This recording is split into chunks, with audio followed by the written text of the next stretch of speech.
আসসালামু আলাইকুম। আজকের ভিডিওতে যেটা দেখাবো সেটা হলো একটা মেম্বার অ্যাপ্লিকেশন প্রসেস পুরাপুরি কিভাবে কমপ্লিট করে সেটা আরকি। তো তার জন্য আমি আগে সিস্টেমে লগইন করতে হবে। লগইন করার পর আমি যখন গল্ফ ম্যানেজমেন্টের ভিতরে কনফিগারেশন পার্টের ভিতরে আমি গত ভিডিওতে লাস্ট ভিডিওতে বলছিলাম যে মেম্বার ক্যাটেগরির ভিতরে আমাকে রাখতে হবে যে এই জায়গার ভিতরে এই যে ক্যাটাগরি পোর্শনটা অ্যাপ্লিকেশন পোর্শনটা সব ওকে আছে কিনা।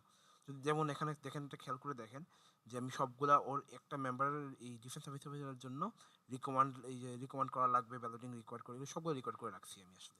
একটা দিতে পারি এই জায়গায় আমি যে অ্যাপ্রুভাল আরকি ডিজিএফআই ক্লিয়ারেন্স হওয়ার পর কোনো একটা মেম্বার অ্যাপ্রুভাল বডিটা কি জিনিস?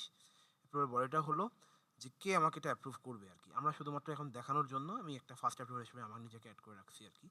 তো ডিজিএফআই অ্যাপ্রুভ মানে কে লাস্ট অ্যাপ্রুভালটা কে করবে? যদি এখানে লাস্ট অ্যাপ্রুভাল একটা বডি থাকে, সেটাও কিন্তু আমি চাইলে এখানে এড করতে পারবো যে আপনার কে অ্যাপ্রুভ করতেছে না করতেছে তার একটা ফুল বডি আমি এই জায়গায় এড করে নিতে পারবো। তো এই ছিল আমার পোর্শনটা। আ কনফিগারেশনের পোর্শনটা আমি আবার একটু রিপিট করলাম। যদিও লাস্ট ভিডিওতে আমি বলছি। তো আমি এখানে এড করে নিলাম। এবার আমি চলে যাচ্ছি হলো একটা অ্যাপ্লিকেশন ওয়ালস ম্যানেজমেন্টের ভিতরে অ্যাপ্লিকেশনের ভিতরে যদি যাই, তবে এখানে দেখতে পাচ্ছেন যে আমার ৪ রকমের অ্যাপ্লিকেশন দেখা যাচ্ছে। মেম্বার অ্যাপ্লিকেশন, কর্পোরেট মেম্বার, নন মেম্বার, ফরেনার। যদি মেম্বার অ্যাপ্লিকেশনে যাই, যেখানে আমার এই পর্যন্ত আমার টেস্ট পারপাস যতগুলো আমাদের করা হয়েছে এগুলো সব দেখা যাচ্ছে এই জায়গায় আরকি। তো এখানে ২ টা অপশন রয়েছে। একটা হলো অনলাইন থেকে কেউ অ্যাপ্লিকেশন করতে পারে। আবার চাইলে এখানে সামনাসামনি কেউ ফর্ম ফিল আপের মাধ্যমে করার পর কেউ একজন অফিসিয়াল কেউ একজন যারা এই অ দায়িত্বে আছে তারা এখান থেকে তার ফর্মটা দেখে এখানে নিউতে ক্লিক করে পুরো ইনফরমেশনটা আপডেট করতে পারে। এটা হলো ম্যানুয়াল প্রসেস। আর অনলাইন প্রসেস হলো যখন অনলাইনে একটা ফর্ম দেওয়া আছে আমাদের আমি নিয়ে যাচ্ছি এখন অনলাইন ফর্মে। যদি আমি এটা একটু ডুপ্লিকেট করি এবং আমি যদি একটু ওয়েবসাইটে যাই,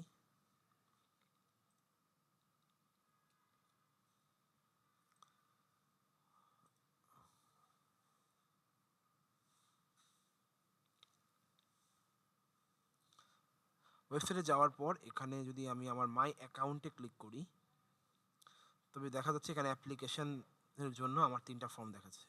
আমি যেই ফর্মটা আমি করব অ্যাপ ইয়া মেম্বার, মেম্বারশিপ, নন মেম্বার আর কর্পোরেট। যদি আমি মেম্বারশিপ ইয়াতে ঢুকি এবং আমার যদি কান্ট্রি যদি আমার নিজের কান্ট্রি দেওয়া থাকে, ডিরেক্ট আমি সে অ্যাপ্লাই যদি অন্য কান্ট্রি দেই তাহলে সঙ্গে কিন্তু কান্ট্রির উপর ডিপেন্ড করে আমার ফরেনার চেঞ্জ হয়ে যাবে। তো এই পুরা ফর্ম ফিল আপ করার পর এখানে অনেকগুলা পোরশন আছে পার্সোনাল, ফ্যামিলি, এডুকেশন এগুলো সবগুলা প্রপোজাল কে করতেছে, সবগুলো ডকুমেন্টেশনে কি কমপ্লিট করছে কিনা, এগুলো সব ইনফরমেশন এখানে দিলে সেই ফর্মটা যা জমা হবে এই জায়গায়। এই জায়গায় কীভাবে আমি বুঝবো কোনটা অনলাইন থেকে আসছে আর কোনটা ডিরেক্ট? এটার জন্য আমাদের এখানে দেখেন অ্যাপ্লাই টাইপের মধ্যে ২ টা অপশন আছে। কিছু দেখা যাচ্ছে ডিরেক্ট, কিছু আছে অনলাইন। তো এটার মাধ্যমে আমি বুঝতে পারবো যে কোনটা আসলে আমার ফর্ম। কোন ফর্মটা আসলে আমার জন্য কি বলে ডিরেক্ট হইছে নাকি অনলাইন থেকে আসছে। তো প্রসেস সেমই। পরবর্তী প্রসেসগুলো তো আমাদেরকে এক জায়গাতেই করতে হবে। খালি ফর্ম ফিল আপটা হয়তো কোনটা মেম্বার করে দেবে, কোনটা আপনার নিজেকে করতে হচ্ছে আরকি। এই আরকি। তো এই জায়গার ভিতরে আমি একটা সময় সেভ করার জন্য আমি কিছু ইনফরমেশন দিয়ে একটা নতুন একটা মেম্বার আমি এখানে এড করছি। তো একে ১ম এ যখনই আমি সেভ করার পর দেখেন এখানে একটা সাবমিট বাটন শো করতেছে। তো ১ম এ সবার আগে এটাকে সাবমিট করতে হবে। তো আমি সাবমিট করলাম। সাবমিট করার পরবর্তী ধাপ আমি বলছিলাম যে রিকমান্ড, ওর ক্ষেত্রে রিকমান্ডটা রিকোয়ার্ড করা, যার কারণে এখানে রিকমান্ড বাটন শো করতেছে। যদি না থাকতো। তো রিকমান্ড বাটনের মধ্যে এখানে আরেকটা কথা আছে যে আপনার রেফারেন্স বা প্রপোজাল করতে হয় আরেকটা মেম্বারকে। যেমন এখানে আমি দিয়ে রাখছি হলো 27414 নামে একজন কর্নেল সদরী ইয়াকে দেওয়া আমার এই জায়গায় এই মেম্বারকে আমার করা। তাহলে আমি যদি এই মেম্বারের ঢুকি, প্রোফাইলে ঢুকি, তাহলে এই মেম্বারের প্রোফাইলে কিন্তু আমি একটা ইয়া উম রিক ইয়া করার অপশন পাবো। ওই যে প্রপোজ করার অপশন পাবো। তো আমি যদি একটু অন্য একটা ট্যাব থেকে বা অন্য একটা ব্রাউজার থেকে যদি আমি একটু দেখাই,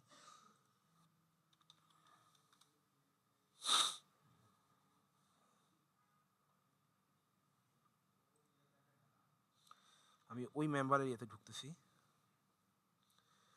আমার প্রপোজালের ভিতরে যদি যাই, তাহলে আমার দেখাচ্ছে যে এখানে একটা পেন্ডিং প্রপোজাল চলে আসছে।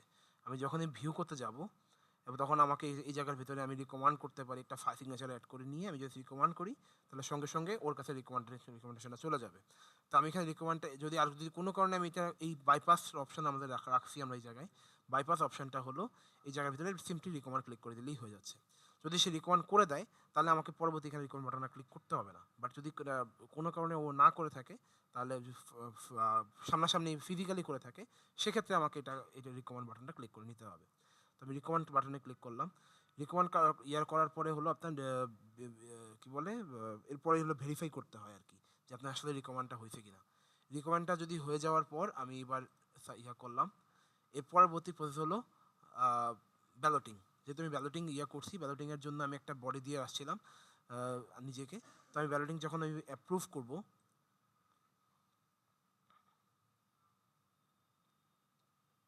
এখন আমার ডান বাটনে শো করতেছে। তো ডান বাটনের মধ্যে শো করার মানে হলো আমাকে এখন আমি তাকে একটা ইউসিএম দিব, মানে হলো নন পার্মানেন্ট মেম্বারশিপ দিব, যখন পর্যন্ত ওর ডিজিএফআই ক্লিয়ারেন্সটা কমপ্লিট না হচ্ছে। তার মাঝখানে এখানে আরেকটা প্রসেস আমি এখানে আছে। ওর যেই ইয়াটা ছিল, কি বলে, এন্ট্রান্স ফি, রাইট, সরি একটু ভুল করছিলাম, এন্ট্রান্স ফি। তো এন্ট্রান্স ফির যে অ্যামাউন্টটা, সেই অ্যামাউন্টের সাথে কিন্তু সে কিন্তু এখান থেকে invoice already automatic system generate করে ফেলছে। আমি জাস্ট খালি এখানে ঢুকে আমি তার এন্ট্রান্স ফিটা নিয়ে নিব। এন্ট্রান্স ফি এছাড়াও কালেকশনের জন্য আলাদা এন্ট্রান্স ফি নেওয়ার জায়গা আমরা রাখছি, ওইটা অন্য একটা ভিডিওতে দেখাবো। কিন্তু আমাদের এই জায়গার ভিতরে ইনভয়েসটা জেনারেট হচ্ছে তার একটা অপশন এখানে রাখছি। এখন আমি ফাইনালি ডান করে দিচ্ছি। ডান করে দেওয়ার জন্য তাকে একটা মেম্বারশিপ নাম্বার দিতে হবে এবং তার স্ট্যাটাস বলতে হবে। বাই ডিফল্ট আমি রেগুলার দিয়ে রাখলাম এখানে, এবং একটা নাম্বার দিলাম। যেহেতু টেস্ট পারপাসে করা, এই জন্য আমি টেস্ট দিয়ে আমি নামটা লিখতেছি। এখানে আপনারা অন্য নাম দিবেন আর কি, যে নাম্বারটা আপনার হবে, অ্যাসাইন হবে, ওই নাম্বারটা আর কি। যখন আমি এটা করব, এবং সঙ্গে সঙ্গে আমার এই জায়গায় মেম্বারশিপ কমপ্লিট করতে হবে।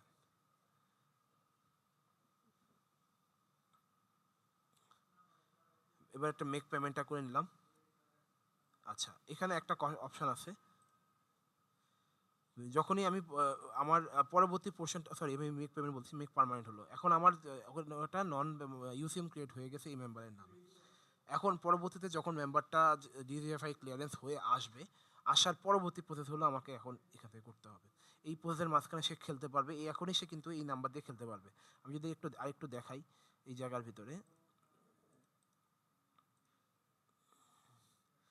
যদি আমি এই জায়গায় মেম্বার ইনফরমেশনে যাই, এখানে আমি আমার যেই মেম্বারশিপ নাম্বারটা দিয়েছিলাম, সরি,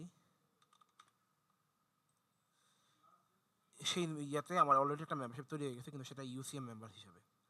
তো আমি চাইলে কিন্তু এখান থেকে পার্মানেন্ট করতে পারি, অথবা আমার ওই জায়গার ভিতর থেকে আমি এখানে মেক পার্মানেন্টের মাধ্যমে পার্মানেন্টটা করতে পারি। তো মেক এখান থেকে করাই বেটার। তো মেক পার্মানেন্ট যখন আমি করব, তখন তার অবশ্যই তাকে দিতে হবে যে সিকিউরিটি ক্লিয়ারেন্সটা দিতে হবে, এবং হ্যান্ডিক্যাপ সার্টিফিকেট তাকে প্রোভাইড করতে হবে। তো আমি এখানে ফর্সে 2টা ছবি দিচ্ছি আপাতত, দিয়ে সাবমিট করলাম।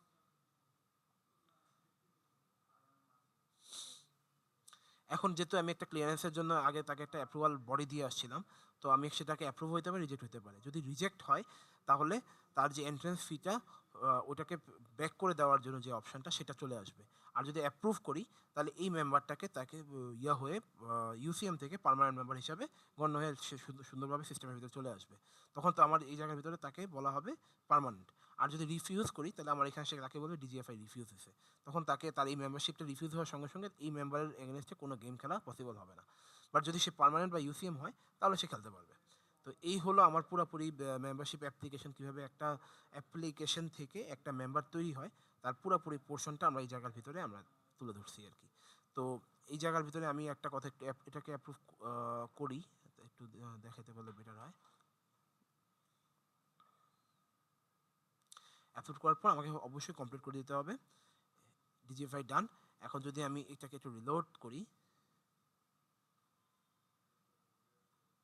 ও কিন্তু পার্মানেন্ট মেম্বার হয়ে গেছে, এবং ওর নামে আরেকটা নতুন ইনভয়েস জেনারেট হয়েছে। সেটার মধ্যে কি আছে, সেটার মধ্যে আমি বলা হয় তার মান্থলি, যেহেতু সে পার্মানেন্ট এমপ্লয়ি, তাকে এখন মান্থলি ফি দিতে হবে। তার মান্থলি ফি এবং ওয়েলফেয়ার ফির জন্য তার কত টাকা অ্যামাউন্ট এখানে অলরেডি জমা হয়ে আছে, এবং পরবর্তীতে তার এবং এই ইয়াটা কি বলে, আপনার মান্থলি ফিটা প্রতি মাসে মাসে জেনারেট হবে। প্রতি মাসের 1 তারিখে আপনার এই অ্যামাউন্টটা জেনারেট হয়ে যাবে।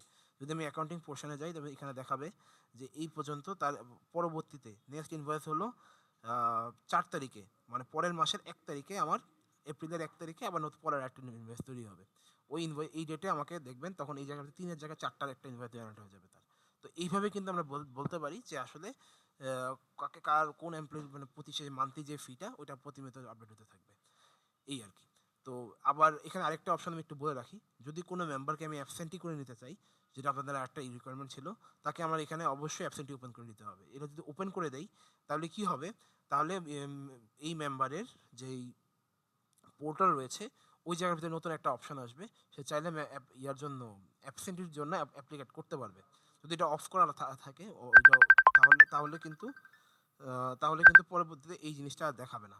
মানে হলো যে মেম্বারের যে পোর্টাল রয়েছে, পোর্টালে কিন্তু ওই জিনিসটা দেখাবে না, যে সে অ্যাপ্লিকেশন করতে পারবে না। কিন্তু যদি এটা ওপেন করে দেই, তাহলে তার কাছে ওপেন হয়ে যাবে এবং পরবর্তীতে আমি যেই প্রসেসটা, আরেকটা প্রসেস রয়েছে আমার এই জায়গায়, অ্যাবসেন্সি প্রসেস। তার প্রসেসের জন্য আমার কী করতে হবে, যে তাকে আমি অ্যাবসেন্ট কীভাবে করবো? সে যখন একটা অ্যাপ্লিকেশন করবে, এখানে এসে জমা হবে আমার অ্যাপ্লিকেশনটা। তো আমার জমা হওয়ার পর এটাকে আমি স্টেপ বাই স্টেপ অ্যাপ্রুভ করে দিলে সঙ্গে সঙ্গে আমার স্টেপটা চেঞ্জ হয়ে যাবে। চেঞ্জ হয়ে এবং তার রিলেটেড যে ডকুমেন্টগুলো, সেগুলো চাইলে আপনি কিন্তু এই জায়গার ভিতরে অ্যাড করতে পারবেন। তো এভাবে করে করে কিন্তু আমার পুরো সিস্টেমটা কিন্তু এখানে অ্যাড করা পসিবল। তো এই ছিল আপনার মেম্বারশিপ অ্যাপ্লিকেশন অ্যান্ড অ্যাবসেন্সির যে প্রসেসটা, এটা আমি এখানে ব্রিফ করলাম। আল্লাহ বাঁচালে নেক্সট ভিডিওতে আমরা ডেইলি গেম রেজিস্ট্রেশনের ইয়েটা তুলে ধরবো আর কি। Thank you.